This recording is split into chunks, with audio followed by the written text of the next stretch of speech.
Okay, bless y'all. Welcome to another Minute with a Mechanic video. I know it's been a long time since I've done a long one. I've always been doing shorts, but we got one that was requested that we do brakes. So I'm going to go ahead and show you how to change pads and rotors. In this instance, I've already got everything loose to make it a little quicker, a little easier, but wheels already off. So the first thing you're going to want to do is you're going to want to compress the caliper slightly because it's going to have a lot of tension on the pads itself. So you use a screwdriver, pry bar, whatever you can get to get in between the rotor and push on the caliper. When you do that, you'll feel the caliper pull against this piston here. So once you've done that, you've got enough, it's loose enough, you're going to remove these bolts on the back. They're the smaller bolts, and what they do is they attach to the guide pins for the caliper. Once you take those bolts out and slide your caliper off and get it up out of the way. Don't hang it by the hose. Either set it up on top of the rotor or tie it up to the strut. Do it somewhere so it won't hang on the hose itself. Now you're going to want to check your guide pins. These are the pins that the caliper works back and forth on, because as the caliper opens and closes on your rotor, it needs to be able to slide back and forth. So if these pins are seized up, you need to fix that problem first. Now, since I am doing a rotor, I'm going to go ahead and remove this bracket because I need to be able to get the rotor off. So pull your pads out. And then there's two large bolts on the back. You pull these large bolts out. And like I said, I've already loosened everything. So be mindful, you will have to use a significant amount of torque to get these out.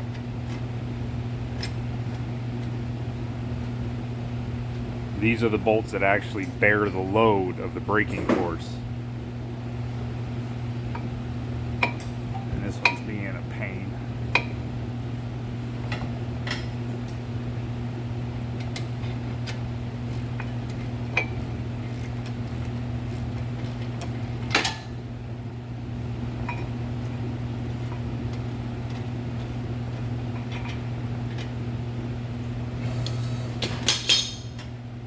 So this is the bracket that holds the brake pads, and like I said, that's what bears the load of the force. The caliper doesn't bear the load of the braking force. It just applies the pads, which rests on this bracket, and this is where your guide pins need to be moving. If they're not moving, you can pull them out, clean them up, lubricate them, and stick them back in. It's got a little rubber boot. Stick that on there, just push it in until the boot goes back on. Nice and easy. Just make sure those are moving in and out really well. You don't want to have those seized up, otherwise you'll have brake pad issues. Next thing you want to do, these little metal clips that the pads ride on, clean them out a little bit and get some lubrication on them for when you put the new pads on.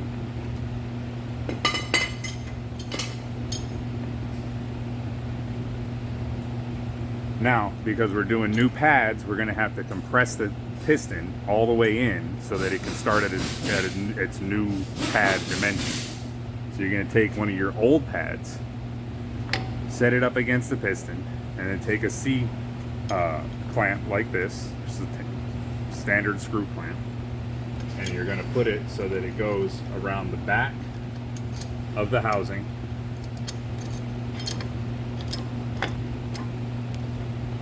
and lines up with the front of the pad. And then you're just going to turn that and push that in. You want that piston to collapse all the way down into the housing.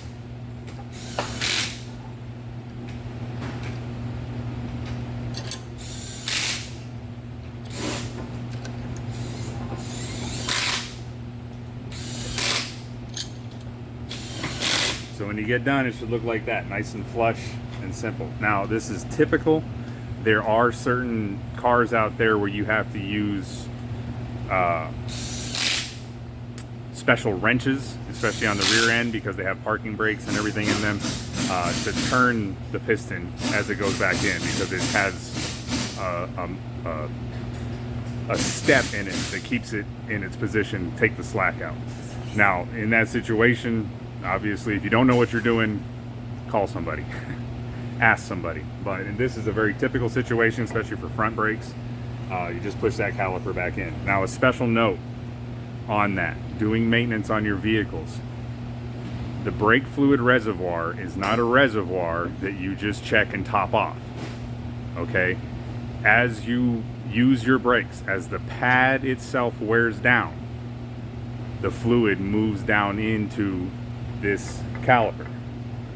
If you just go and top off your fluid in your brake reservoir regularly, when you go to do this job, you'll push fluid back out of the reservoir and make a mess all over your engine.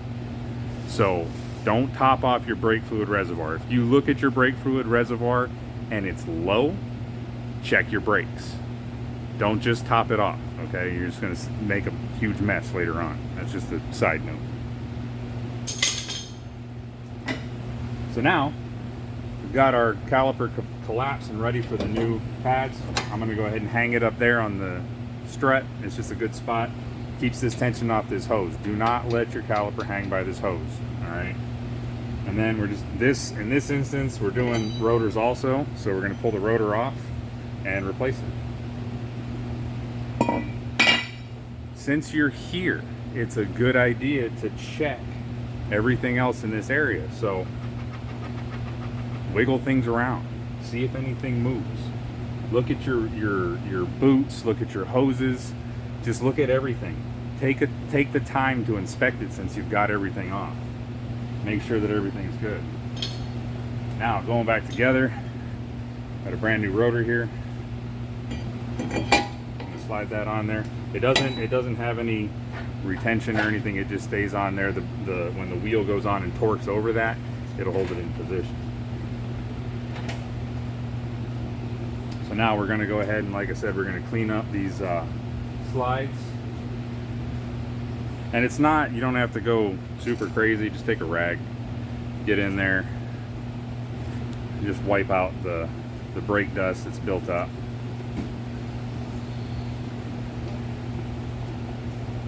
Some new pads will come with these clips. If it does, change them out. If it doesn't, just see that.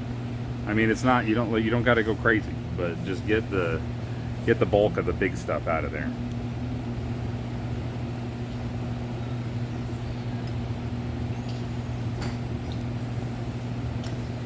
So now we're going to go ahead and go back together with this. Now you can take your bracket, slide it back on here, stick your bolts in.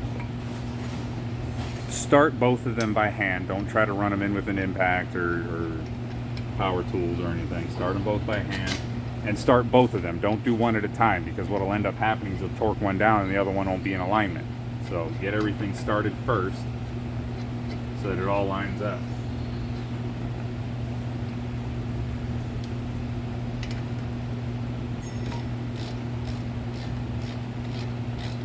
Like I said, you can see this rotor is just flopping around. It's as long as it's inside of this bracket, you're going to be just fine.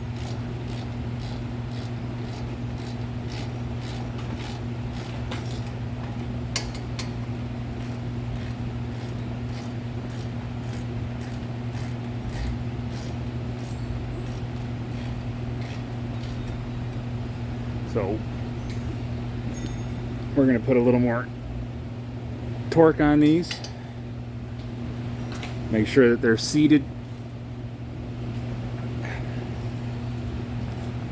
And your bracket is solid. Now, before we put our pads on, we're going to put a lubrication on those little guides. That way the pad can move in and out as it needs to. It doesn't get hung up, cause any problems. You can pick this stuff up at any auto parts store.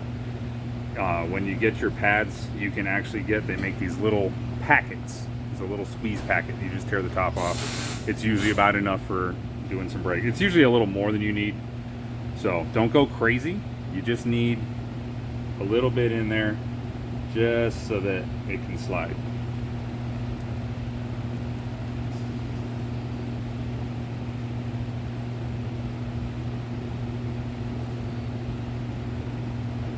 whatever you do, don't get it on the rotor.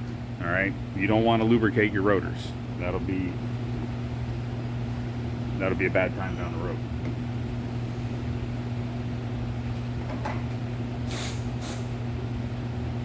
So now your brake pads going back on. You've got, just in case anybody doesn't know, this little metal tab that sticks up that looks kind of weird. You don't see it on this one. All right, this one has no metal tab, and this one has a metal tab. This is called a screecher, and the point of this is that when the brake pad wears down to the point where that metal pad touches the rotor, it'll start to screech. When you hear that noise, it tells you you got about that much left before you're into the pad, and then you're going to be doing rotors too. So anyway, you want to make sure that you get the screecher going in the direction of normal rotation. Most people drive forward. There's not a whole lot of people that drive in reverse. So you want the screecher to hit the pad where when the rotor hits it, it starts making a noise, okay? So in that case, it's gonna be, let me see, on the outside here. So as the rotor comes around in this direction, it will pull out on that and make it sing. So you just wanna make sure you get that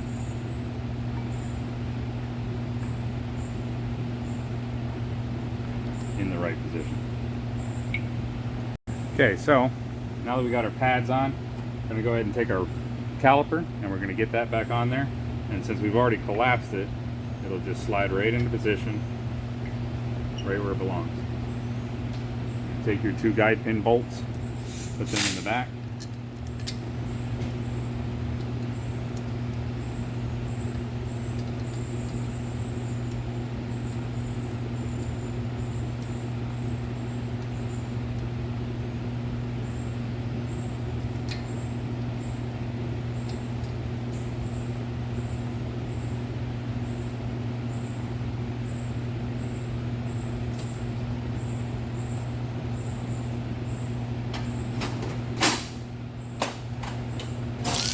And we're going to go ahead and run them down.